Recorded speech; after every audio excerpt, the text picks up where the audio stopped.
Hi అండి, నమస్తే. Welcome to ఐరో హోమ్ స్టైల్ కుకింగ్.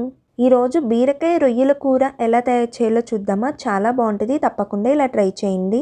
ఇంకా లేట్ చేయకుండా ఎలా తయారు చేయాలో చూద్దామా. స్టవ్ ఆన్ చేసి కడాయి పెట్టుకుని ఆయిల్ వేసుకుంటున్నాను. ఆయిల్ హీట్ అయిన తర్వాత 1 టీ స్పూన్ మెంతులు వేసుకొని మీడియం ఫ్లేమ్లో పెట్టుకొని ఫ్రై చేసుకుందాము. ఫ్రై అయిన తర్వాత 1 టీ స్పూన్ ఆవాలు, జీలకర్ర కూడా వేసుకొని ఫ్రై చేసుకుందాము. ఫ్రై అయినాయి కదా, ఇప్పుడు ఇందులోకి ఉల్లిపాయలు, పచ్చిమిరపకాయలు కూడా వేసుకొని ఒకసారి మొత్తం అంతా కలుపుకున్న తర్వాత ఉల్లిపాయల్ని, పచ్చిమిరపకాయలని మగ్గించుకుందాము కొంచెంసేపు మూత పెట్టుకొని. ఉల్లిపాయలు మగ్గిపోయినాయి కదా, నేను ఇప్పుడు ఇందులోకి 1 టీ స్పూన్ అల్లం వెల్లుల్లి పేస్ట్ కూడా వేసుకొని ఒకసారి మొత్తం అంతా కలుపుకొని 2 మినిట్స్ అట్లా ఫ్రై చేసుకుందాము. ఫ్రై అయిన తర్వాత నేను ఇప్పుడు ఇందులోకి టమాటాలు కూడా వేసుకుంటున్నాను.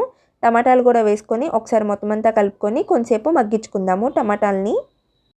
ఇప్పుడు ఒకసారి మూత ఓపెన్ చేసి చూద్దాము. చూసారు కదా, టమాటాలు కూడా లైట్గా మగ్గిపోయినాయి కదా. నేను ఇప్పుడు ఇందులోకి 1 కప్పు రొయ్యలు వేసుకుంటున్నాను.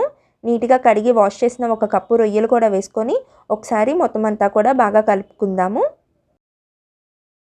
కలుపుకున్నాం కదా, ఇప్పుడు ఇందులోకి పసుపు అలాగే కారం వేసుకుంటున్నాను. జీలకర్ర, ధనియాల పొడి కూడా వేసుకొని మరొకసారి మొత్తం అంతా కూడా బాగా కలుపుకొని మూత పెట్టుకొని కొంచెంసేపు మగ్గించుకుందాము రొయ్యల్ని.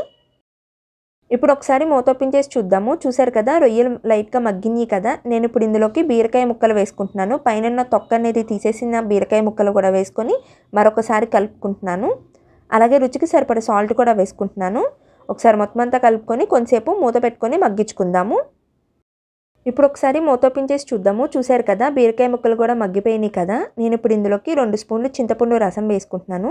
చింతపండు రసం అనేది వేసుకుంటే చాలా టేస్ట్గా ఉంటుంది. అలాగే నేను ఇప్పుడు ఇందులోకి 1 గ్లాస్ వాటర్ వేసుకుంటున్నాను. అలాగే 1 టీ స్పూన్ గరం మసాలా కూడా వేసుకొని మరొకసారి మొత్తం అంతా కూడా కలుపుకుంటున్నాను. ఒకసారి మొత్తం అంతా కలుపుకున్న తర్వాత అలాగే కరివేపాకు వేసుకుంటున్నాను. ఒకసారి కలుపుకొని మూత పెట్టుకొని ఉడికించుకుందాము కూరని. మధ్యలో ఒకసారి మూత ఓపెన్ చేసి ఒకసారి మొత్తం అంతా కూడా కలుపుకుంటున్నాను. ఎందుకంటే అడగంటకుండా ఉండడం కోసం. మళ్ళీ మూత పెట్టుకొని కూరని దగ్గరికి రానిద్దాము. ఇప్పుడు ఒకసారి మూత ఓపెన్ చేసి చూద్దాము. చూసారు కదా, మన బీరకాయ రొయ్యల కూర ఆల్మోస్ట్ రెడీ అయిపోయింది. ఇంకా ఫైనల్గా కొత్తిమీర కూడా వేసేసుకొని స్టవ్ అనేది ఆపేసుకోవడమే.